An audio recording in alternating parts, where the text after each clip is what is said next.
A shadowed life. The village of Nkosi had its beauty, lush greenery, fields of gold under the sun, and the river that sang softly through the land.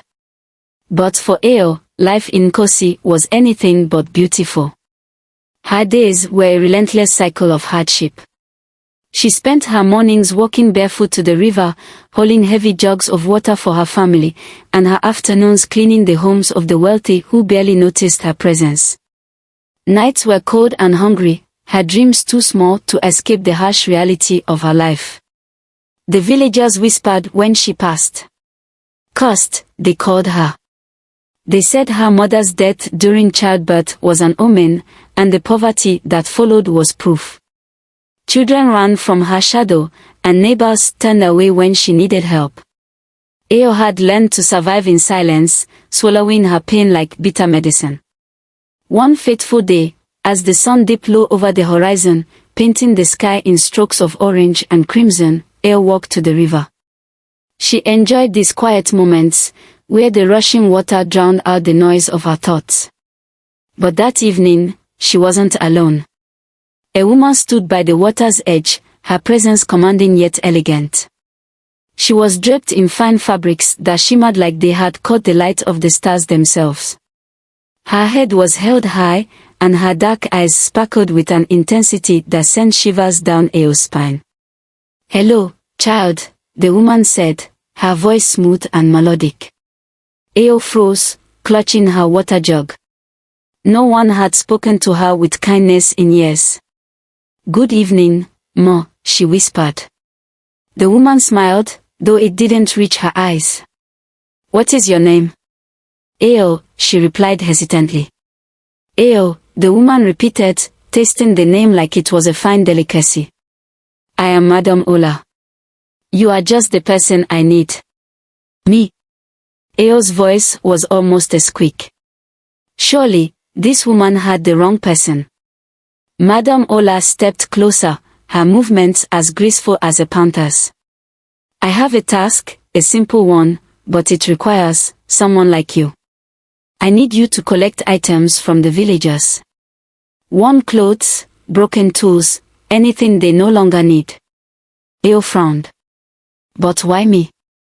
Madame Ola's smile deepened, her eyes gleaming with something unreadable. "Because you are unnoticed, Eo. Invisible to them. They will not ask questions when you come calling." She reached into her silk bag and pulled out a pouch, tossing it lightly to Eo. It landed with a metallic jingle in Eo's hands. She opened it to reveal more gold coins than she had ever seen in her life. Her breath caught in her throat. "This is only the beginning," Madame Ola said. "Complete the task, and there will be more." Eo's heart raced. The promise of money, of an escape from her endless struggle, was intoxicating. But the woman's aura unsettled her, and something in her gut screamed to be cautious. Still, what choice did she have? To refuse was to remain a shadow forever. "What do you plan to do with the items?" Eo asked, her voice trembling. Madame Ola's gaze darkened, and her smile grew sharper. "That, my dear, is not your concern." The air around them seemed to grow colder, and Eo shivered despite herself. She nodded slowly, her mind a whirlwind of fear, doubt, and desperate hope.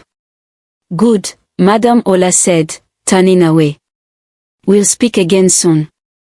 As the mysterious woman disappeared into the shadows, Eo clutched the pouch of coins tightly, wondering if she had just struck a deal with something far more dangerous than she could comprehend. A deal with the shadows.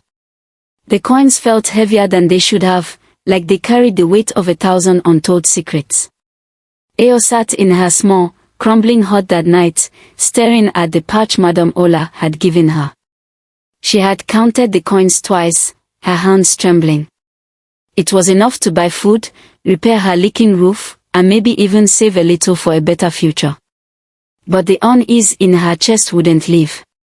Who was Madame Ola, and why did she want these old items? Why undergarments of all things? The questions churned in Eo's mind, but she had no answers, only the sound of her stomach growling to remind her of what she stood to gain. The next morning, she made her decision. With the pouch of coins hidden in her skirt, she set out into the village, her heart pounding like a drum. Her first stop was an older woman named Mama Ibn, known for her kindness but also for the clutter that filled her yard. Ayo approached hesitantly, clutching the small bag Madame Ola had given her to carry the items. Mama Ibn, she greeted with a soft smile. I was wondering if you have any old clothes or broken items you don't need. I can take them off your hands. The older woman squinted at her. What do you want with old clothes, eh? Ayo had anticipated this. She shrugged and said, I'm trading them for goods from another village. You know, little things like soap and salt. Mama Ibn laughed, her toothless grin wide. Oh, clever girl. Take what you need, but don't forget me when you get that soap, eh? Grateful, Ayo gathered a pile of worn-out clothes, including a few undergarments, and moved on to the next house. Each encounter became easier, and by the end of the day, she had a sizable bundle of items. She couldn't help but marvel at how invisible she had truly been before. No one questioned her, they barely even noticed her presence, as Madame Ola had said. When she returned to Madame Ola that evening, the woman's approving smile sent a shiver down Ayo's spine. You've done well, Madame Ola said, inspecting the items with unnerving precision. She handed Ayo another pouch of coins, just as heavy as the first. The weeks that followed were like a dream. With the money, Ayo was able to buy fresh food for her family and patch up her roof. Her little hut, once a symbol of her despair, began to look like a real home. She even bought a new dress for herself, the first in years, and she dared to walk through the village with her head held a little higher. But the villagers noticed.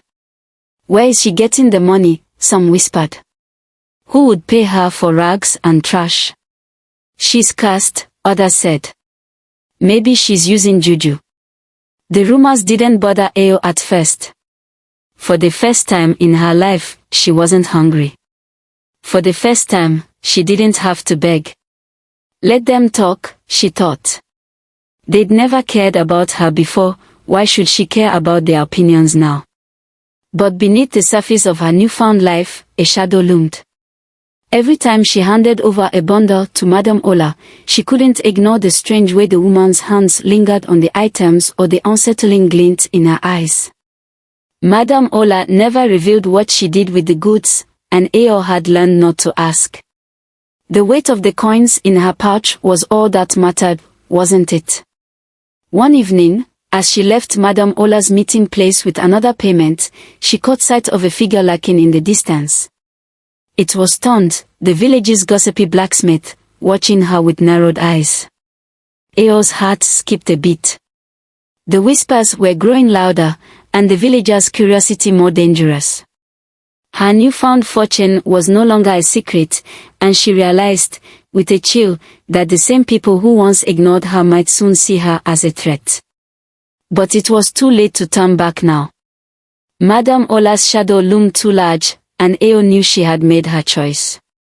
For better or worse, she was bound to the deal, and whatever consequences came with it, success tainted by mystery. Word of Ayo's success spread like wildfire. Once the cursed outcast of Nkosi, she was now a figure of quiet admiration and envy. Her home, once a crumbling shack, was transformed into a steady and well-kept haven. Children who had once run from her shadow now played outside her door, lured by the smell of rich stews cooking in her pot. Her trade expanded beyond Nkosi. Ayo began traveling to nearby villages, bringing back goods that seemed too fine for someone of her humble beginnings. With every journey, her coin pouch grew heavier, and the whispers in Nkosi grew louder. She's bewitched, some said. No one gets rich off rags. Others were more generous. Maybe her luck changed. She deserves it after all she's been through. Ayo accepted the praise with a quiet smile and ignored the rumors, though a lingering unease had begun to settle in her chest. The deal with Madame Ola had brought her everything she had dreamed of: food, stability, and dignity. But the shadows around her business dealings grew darker with each passing day. Her nightly meetings with Madame Ola became routine. Always at the river, always in the dead of night. Ao would arrive with her bundle of collected items, and Madame Ola would appear moments later, gliding out of the darkness as if she were part of it. One night, as the full moon cast a silver glow over the water, Madame Ola performed a ritual that sent chills down Ao's spine. She knelt by the riverbank, her hands moving in precise, almost hypnotic motions over the items Ao had brought. She whispered in a language Ao didn't understand, her voice rising and falling like the wind through the trees. The river seemed to respond, its surface rippling unnaturally, as though alive. "What are you doing?" Ao asked, unable to keep the tremor from her voice. Madame Ola didn't look up. "Binding their stories, child. These items hold pieces of their owners' lives. Pain, joy, secrets, everything leaves an imprint." She paused, her dark eyes locking onto Ao's. "But that's not your concern. You've done your part." Ao nodded, though her heart was racing. She wanted to ask more, to understand the true purpose behind Madame Ola's strange collection. But the woman's gaze held an unspoken warning: don't ask questions you don't want answered. Despite her growing wealth, Ao's unease only deepened. She noticed things she couldn't explain, whispers that seemed to follow her in the wind, shadows that moved when no one was there. And then there was Fola. Fola, her nosy neighbor, had always been a gossip. But now, her curiosity about Ao bordered on obsession. She had noticed Ao's nighttime disappearances and the rapid transformation of her life. While others speculated from a distance, Fola decided to find out the truth for herself. One night, under the cover of darkness, Fola followed Ao. She stayed far enough back to remain unseen, her bare feet silent on the dirt path. Ao's figure was barely a silhouette ahead, her bundle of collected items slung over her shoulder. Fola's heart raced with a mix of fear and excitement. She didn't know what she expected to find, but she was determined to uncover Ao's secret. When Ao reached the river, Fola ducked behind a tree, her breath shallow.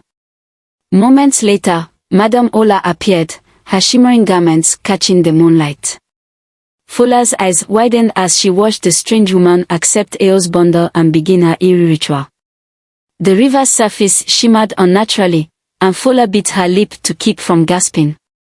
She couldn't understand the words Madame Ola was chanting, but she could feel their power. The air around her seemed heavier, the shadows darker. She had never seen anything like it, and a deep, primal fear clawed at her chest. But curiosity won over fear. Fola crept closer, desperate to hear more. She leaned too far, her foot snapping a twig beneath her weight. Ao's head whipped around, her eyes wide with alarm. "Who's there?"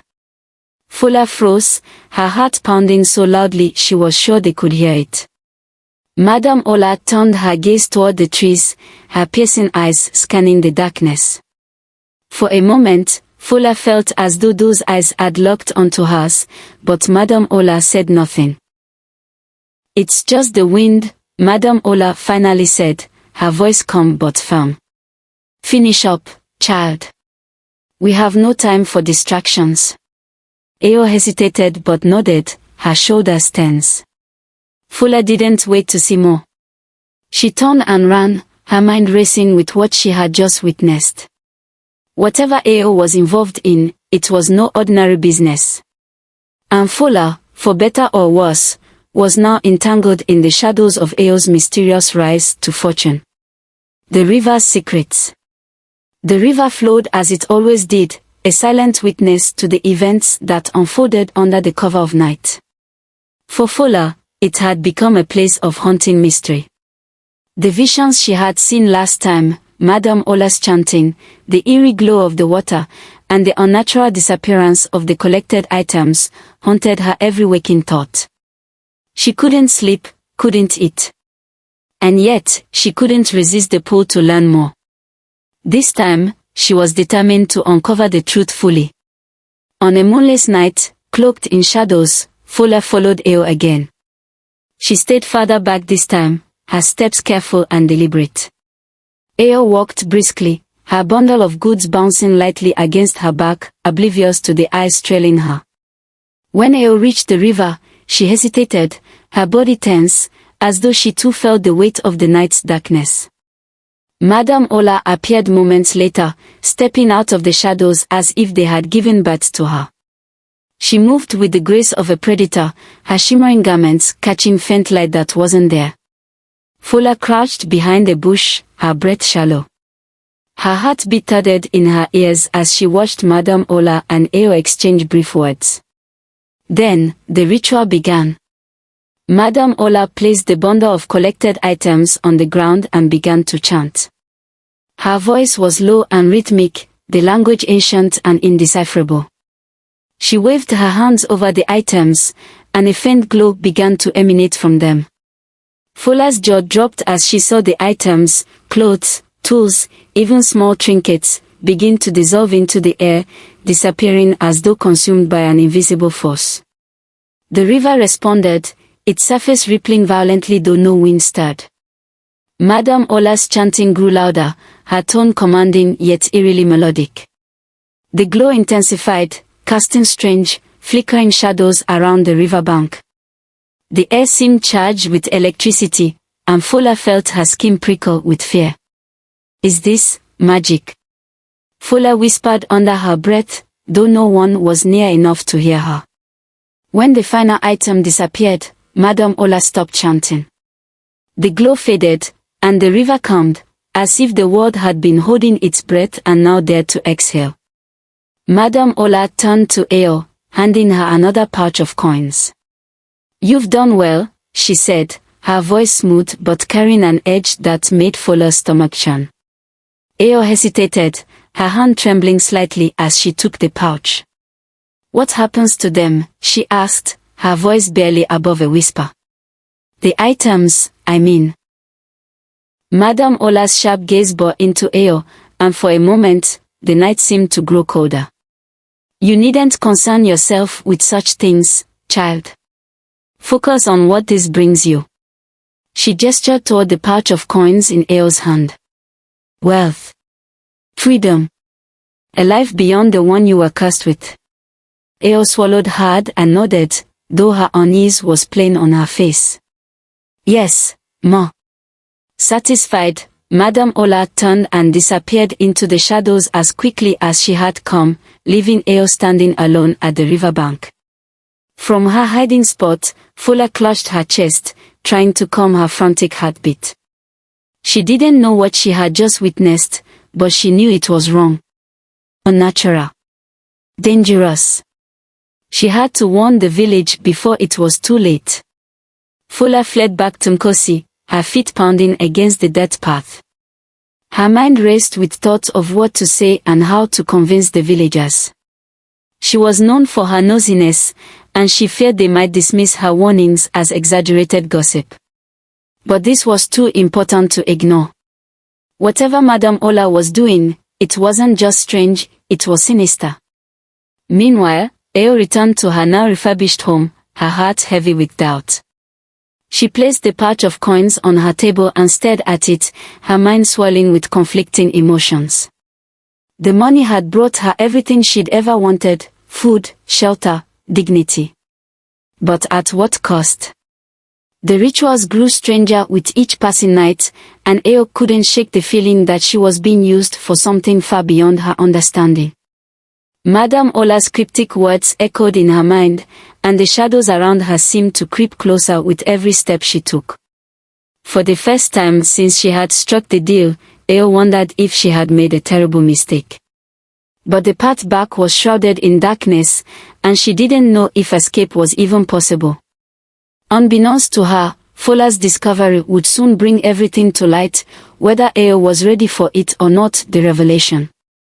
Folklore stood in the center of the village square, her voice trembling but resolute as she recounted the events of the previous night. The elders of Nkosi had gathered around her, their expressions a mix of skepticism and growing unease. A crowd of villagers had formed, their murmurs filling the air as Folklore described the glow, the chanting, and the way the items dissolved into thin air. "I swear on my ancestors, I'm telling the truth," Folklore insisted, her hands gesturing animatedly. "Madam Ola isn't just some merchant. She's doing something unnatural, something dangerous.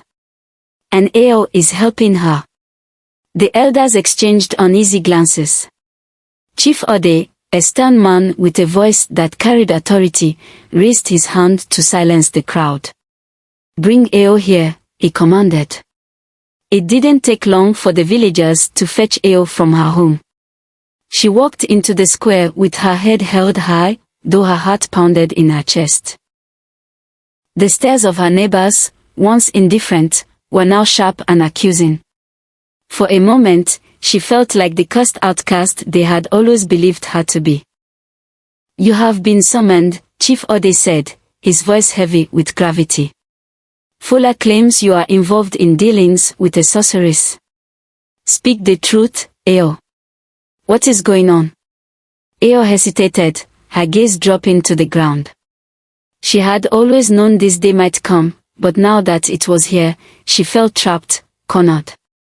The weight of the coins in her pocket suddenly felt unbearable. I met Madam Ola at the river," she began, her voice barely above a whisper. "She offered me a chance to earn money, to change my life. All I had to do was collect old items from the villagers and bring them to her. I didn't know she was a sorceress." "And the rituals Folklore described?" another elder asked, his voice sharp. "Did you witness them?" Ao swallowed hard. "I saw strange things. She said the items hold pieces of the villagers' lives. But she never told me why she wanted them. I swear, I don't know what she's doing with them." The crowd erupted into a flurry of murmurs and accusations. Chief Ode raised his hand again, silencing them. His expression was grave. "We must seek guidance. Bring the priest." The village priest, Baba Oran, arrived shortly after. He was an old man with a long, flowing beard, his eyes clouded with wisdom and mystery. He listened quietly as the elders recounted Folklore's testimony and Ao's confession. When they finished, he closed his eyes, as though communing with the spirits. After a long silence, he spoke. "Madam Ola is no ordinary woman," Baba Oran said, his voice low and foreboding. "She is a sorceress, a powerful one. The items she collects, clothing, tools, undergarments, carry the spiritual essence of their owners. Through her rituals, she is siphoning the villagers' energy, feeding off their life force to strengthen her power." The crowd gasped, and Ao felt the blood drain from her face. She had feared something was wrong, but hearing it confirmed sent a chill down her spine. "Why would she do this?" Chief Ode asked. "What does she gain?" "Power," Baba Oran replied simply. "Control. The spiritual energy she harvests will bind the villagers to her will.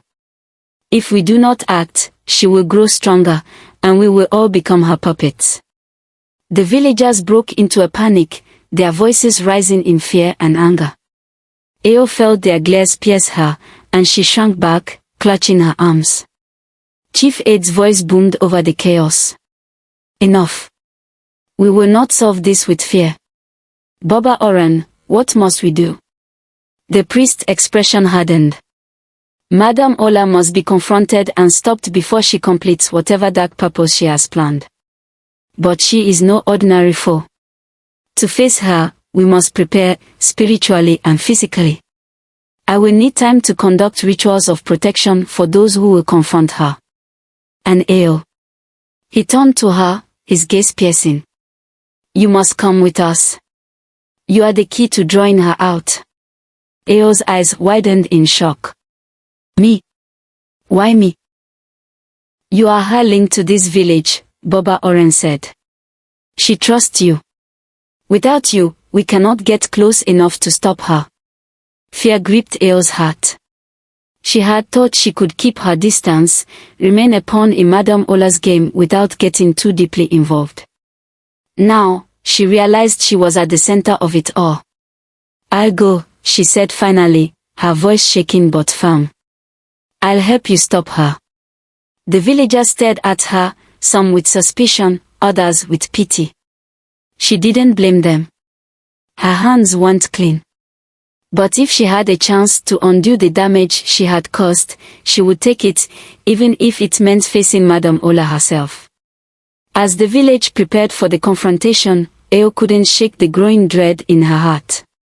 Madame Ola was no ordinary woman, and Eo knew the consequences of betraying her could be far worse than anything she had yet imagined, the confrontation. The moon hung low in the sky, casting an eerie glow over the village as Eo and the elders made their way to the river. Baba Oran led the group, his staff adorned with protective talismans that jingled softly with each step. Behind him, the villagers followed, some armed with farm tools, others clutching charms the priest had blessed for protection. Fear was etched into their faces, but determination burned brighter. Eo walked in silence, her heart a storm of emotions. She was consumed by guilt for the role she had played in Madame Ola's schemes, but also by a fierce resolve to make things right. The patch of coins Madame Ola had given her felt heavy in her pocket, a reminder of the price she had paid for her greed and desperation. Tonight, she would help end it. When they reached the river, it was as if the air itself was holding its breath. The usual gentle murmur of the water was replaced by an unnatural stillness. Baba Oran raised his hand, signaling everyone to stop. "She is near," he said, his voice a low rumble. "Stay together and remember your chants. Do not let her trick you. Eo, stay close." Eo nodded, though her legs felt like they might give out beneath her. The priest stepped forward, his staff glowing faintly with a soft golden light. "Madame Ola," he called, his voice echoing across the still waters. "We know what you are. Show yourself." For a moment, there was only silence. Then, the shadows seemed to shift, darkening unnaturally. From the far side of the river, Madame Ola emerged. But she was no longer the elegant, mysterious woman Eo had met that first day. Her true form was monstrous, her eyes glowed like burning coals, her limbs stretched unnaturally long, and her shimmering garments now writhed like living shadows. "You dare to challenge me," her voice boomed, layered with an otherworldly echo. "Do you know what I am? I have feasted on your kind for generations. You cannot stop me." Baba Oran stepped forward, unfazed. "Your time is over, spirit. Tonight, we banish you from this land." Madame Ola's laughter rang out, cold and menacing. "You think your feeble chants and trinkets can stop me? Foolish mortals." With a wave of her hand, the river roared to life, its waters rising unnaturally to form twisting, serpent-like shapes. The villagers gasped and backed away, but Baba Oran stood firm. He raised his staff and began chanting in a powerful, ancient language. The talismans on his staff flared to life, emitting blinding beams of light that struck the water serpents, causing them to dissipate with hisses of steam. "Now!" Baba Oran shouted. "Do not falter." The villagers joined in, their voices rising in unison with the chants Baba Oran had taught them. The air crackled with energy as the combined power of their voices began to weaken Madame Ola. Her monstrous form flickered, and she let out a deafening roar of fury. "You will regret this," she screamed, lashing out with shadowy tendrils that swept toward the group. Eo barely dodged one, her heart pounding as she realized how close she had come to being struck. Amid the chaos, Baba Oran turned to Eo. "The artifact. It's the source of our power. You must destroy it." Eo's eyes widened. "What artifact?" "The patch of coins she gave you," Baba Oran said urgently. "It carries her curse, binding her to this place and giving her strength. Destroy it, and she will weaken. Eo's hand instinctively went to the pouch at her side. She had carried it with her out of habit, a symbol of the life she had tried to build. Now, it burned in her hand like it had been waiting for this moment. With trembling hands, she pulled the pouch from her pocket. Madame Ola's glowing eyes locked onto her, and her monstrous form lunged forward. "No!" Madame Ola roared. "You dare defy me?" Eo's fear threatened to paralyze her, but she thought of the villagers, of her family, of all the lives Madame Ola had drained. Summoning every ounce of courage, she hurled the pouch onto the ground and grabbed a nearby rock. With one swift motion, she smashed the pouch, scattering the coins across the ground. A deafening scream tore through the air as Madame Ola's form writhed in agony. The shadows around her dissolved, and the river returned to its natural state. Baba Oran seized the moment, raising his staff high as he chanted a final, powerful incantation. The light from his talismans erupted, engulfing Madame Ola in a blinding radiance. When the light faded, Madame Ola was gone. The air was still once more, and the river flowed quietly, as if nothing had happened. The villagers stood in stunned silence, their breaths coming in short, ragged gasps. Baba Oran lowered his staff, exhaustion evident in his movements. Eo collapsed to her knees, tears streaming down her face as the weight of everything crashed down on her. "It is done," Baba Oran said softly. "The spirit is banished. She will not return." The villagers slowly began to cheer, their relief palpable. But as they celebrated, Eo remained on the ground, staring at the shattered remnants of the pouch. She had played a part in bringing danger to her village, but she had also helped to end it. As Baba Oran helped her to her feet, he placed a hand on her shoulder. "You have redeemed yourself, child. The path forward will not be easy, but you have chosen the right one." Eo nodded, her heart heavy but filled with a glimmer of hope. She would rebuild her life, not with cursed gold, but with the strength she had found within herself. The shadows had lifted, and with them, the promise of a brighter tomorrow. Redemption and renewal. The river was calm once more, its gentle flow carrying away the lingering traces of the battle. Madame Ola's spirit had vanished, her malevolent energy dissolved into nothingness. The air in Ngozi felt lighter, as though a heavy weight had been lifted from the village. The villagers gathered near the riverbank, their faces etched with exhaustion but also relief. They had won. Baba Oran, leaning heavily on his staff, began the final rituals to cleanse the village. He chanted in the ancient tongue, sprinkling blessed water over the land and the villagers. "The balance has been restored," he declared. "But we must remain vigilant, for evil often disguises itself in the guise of gifts and fortune."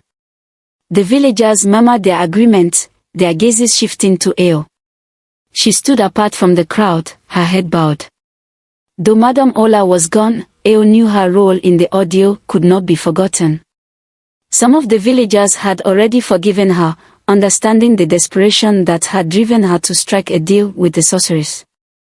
Others, however, looked at her with lingering suspicion, their trust shattered. "I cannot stay," Eo said quietly, addressing the elders and the crowd.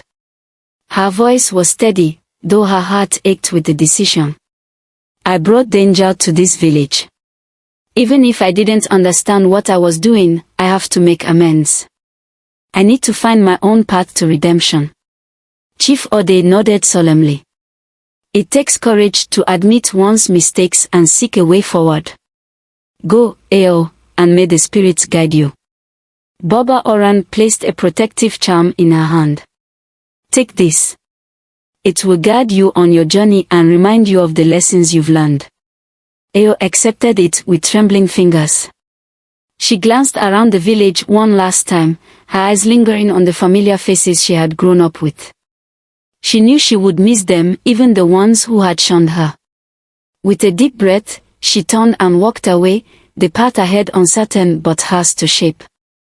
As Ao disappeared into the distance, Fola stepped forward, her head held high.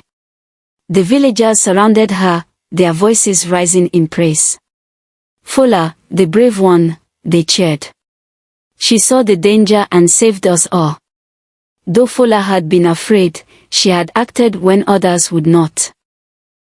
Her vigilance and courage had exposed Madame Ola's evil and set the events in motion to save the village. The elders praised her as a symbol of what it meant to stand against darkness, even when the odds seemed insurmountable.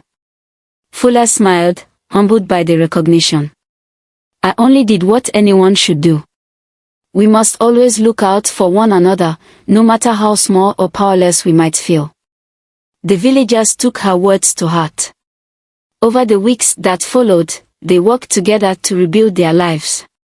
Homes were repaired, crops were replanted, and the sense of community grew stronger than ever. The priest continued his teachings, reminding them to remain wary of temptations that seemed too good to be true. The tale of Madame Ola and Ao quickly became a legend, passed down from one generation to the next. Parents told their children the story by firelight, warning them of the dangers of greed and the importance of questioning what seemed too easy. Ao's name became both a cautionary tale and a symbol of redemption, while Fola was celebrated as the hero who had seen the truth when others were blind. As the seasons changed, the village of Nkosi flourished. Though the shadows of the past lingered in memory, the people faced the future with newfound wisdom. And somewhere far away, on her journey to redemption, Ao walked under the same sky, carrying with her the lessons she had learned and the hope of building a better life. The river, now a peaceful and serene force, whispered its song once more, a reminder of the balance that had been restored and the strength of a village that had stood united against the darkness.